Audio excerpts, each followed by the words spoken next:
5 خطرناک گناہ جو رزق کو ختم کر دیتے ہیں۔ نبی کریم صلی اللہ علیہ وسلم نے فرمایا، جو شخص یہ 5 گناہ کرتا ہے وہ پوری زندگی غریب ہی رہے گا۔ وہ 5 گناہ کون سے ہیں؟ نمبر 1، بسم اللہ الرحمن الرحیم۔ ایک مرتبہ حضرت سیدنا مولا علی کی بارگاہ میں ایک شخص آیا، حاضر ہوا اور کہنے لگا، اے علی، دنیا میں کچھ لوگ ایسے بھی ہیں جو امیر خاندان میں پیدا ہوئے، لیکن جب فوت ہوئے تو اس وقت وہ غریب تھے، لیکن ان سے کبھی بھی رزق نہ ختم ہوا۔ لیکن اس کے ساتھ ساتھ دنیا میں ایسے لوگ بھی پائے جاتے ہیں جو چند عرصے کے لیے امیر ہوتے ہیں، لیکن وہ بعد میں پھر سے غریب ہوتے ہیں، رزق لوگوں سے چھین لیا جاتا ہے۔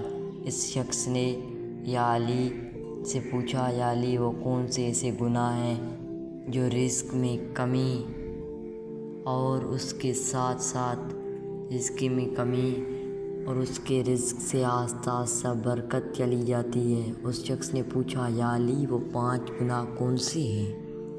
حضرت سیدنا علی رضی اللہ تعالیٰ عنہ نے فرمایا، وہ 5 گناہ یہ ہیں، ان میں نمبر 1 سود کھانا۔ پہلے نمبر پر سود کھانا۔ نبی پاک صلی اللہ علیہ وسلم نے فرمایا، جو لوگ سود کا کاروبار کرتے ہیں اور سود پر چیزیں لیتے یا دیتے ہیں، ان لوگوں کو روز محشر اس طرح اٹھایا جائے گا کہ ان کے چہرے منسوخ کر دیے جائیں گے۔ ایک بار رسول اللہ صلی اللہ علیہ وسلم نے لوگوں میں خطاب فرما رہے تھے کہ آپ صلی اللہ علیہ وسلم نے فرمایا، لوگوں، تم میں سے کون ہے جو اپنی ماں کے ساتھ زنا کرنا پسند کرتا ہے؟ لوگوں نے کہا، رسول اللہ علیہ وسلم، ہم کو ایسے گناہ سے سخت نفرت ہے۔ تو رسول صلی اللہ علیہ وآلہ وسلم نے فرمایا، اتنا گناہ ماں کے ساتھ زنا کرنے سے نہیں ہوتا جتنا بڑا گناہ سود کا کاروبار کرنے والوں کو ملتا ہے، استغفر اللہ، اور دوسرے کو منافع دیتا ہے۔ رزق کے کم ہونے اور رزق کو ختم کرنے کی اصل وجہ سود ہے۔ حضرت شیخ سعدی فرماتے ہیں کہ ایک بار میں ایک نیا مکان خریدنا چاہتا تھا۔ نبی پاک صلی اللہ علیہ وسلم نے فرما دیا۔ اس کے بعد حضرت شیخ شیدی کا قول ہے، ذرا سنیں۔ شیخی فرماتے ہیں، میں اس مکان کی تلاش میں تھا، ایک شرابی میرے پاس آیا اور کہنے لگا، حضرت، فلاں محلے میں ایک مکان ہے جو بہت ہی خوبصورت ہے، آپ یہ مکان ادھر ادھر سے تلاش کرنے کے بجائے فلاں مکان خرید لیں، میں بھی اس محلے کا ہوں، اس طرح آپ اور میں آپ کا ہمسایہ ہوں، بن جاؤں گا۔ اگر وہ مکان مجھے مفت میں بھی ملے تو میں ایسا مکان کبھی نہ خریدوں۔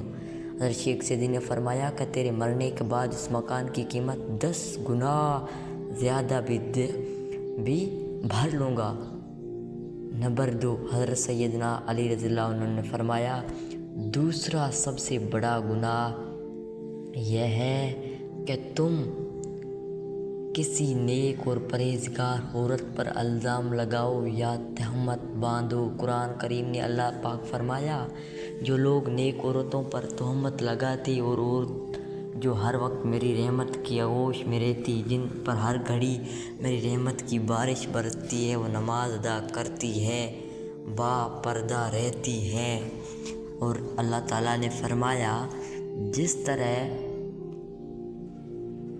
ایک ایسی عورت پر مجھے قسم ہے، اللہ فرماتا، جو لوگ عورت پر تہمت لگاتے ہیں ایسی نیک عورت پر، مجھے اپنی ذات کی قسم ہے، میں اس وقت تک ان لوگوں کو معاف نہیں کروں گا جب تک وہ نیک عورتیں ان کو معاف نہ کر لیں۔ دل پر انہوں نے تہمت باندھی، جس طرح ایک ماں اپنے پیارے اولاد انہوں نے تہمت باندھی، جس طرح ماں اپنی اولاد کے خلاف ایک لفظ بھی سننا پسند نہیں کرتی، اس طرح اللہ پاک اپنے نیک بندے بندیوں، نیک انسانوں، نیک بندوں کے خلاف کوئی بھی لفظ سننا پسند نہیں کرتا ہے۔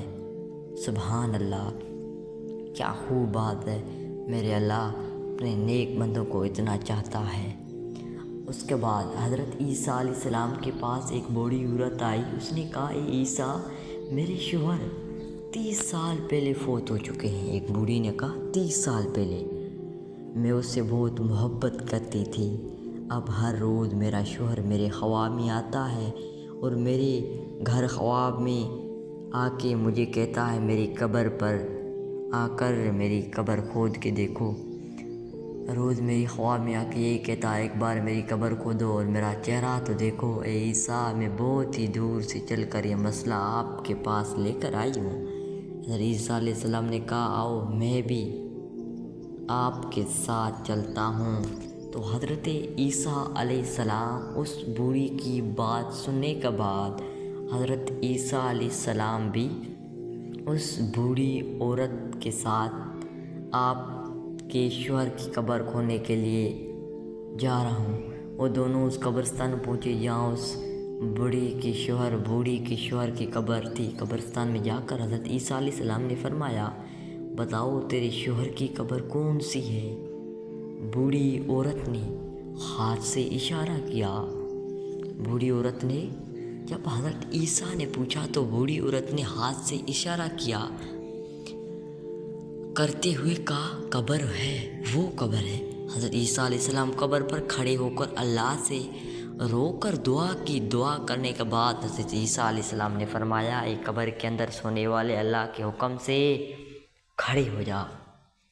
اس قبر سے ایک ایسا انسان کھڑا ہوا۔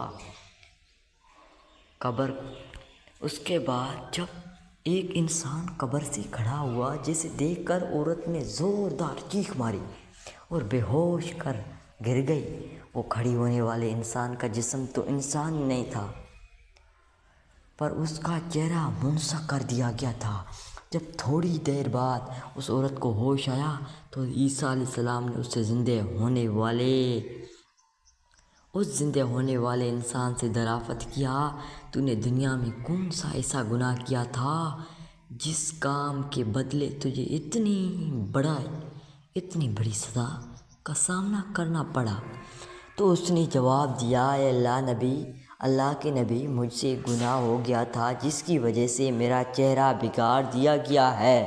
تو حضرت عیسیٰ علیہ السلام نے اسے دریافت کرنے کے بعد اس سے پوچھا، کون سا گناہ ایسا گناہ جس سے تیرا یہ حال ہوا؟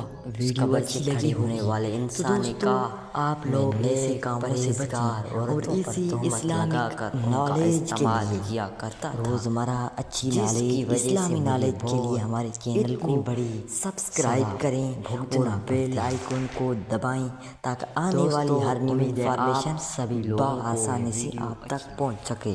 شکریہ دوستو، ملتے ہیں اگلے ویڈیو میں، تب تک کے لیے اللہ حافظ۔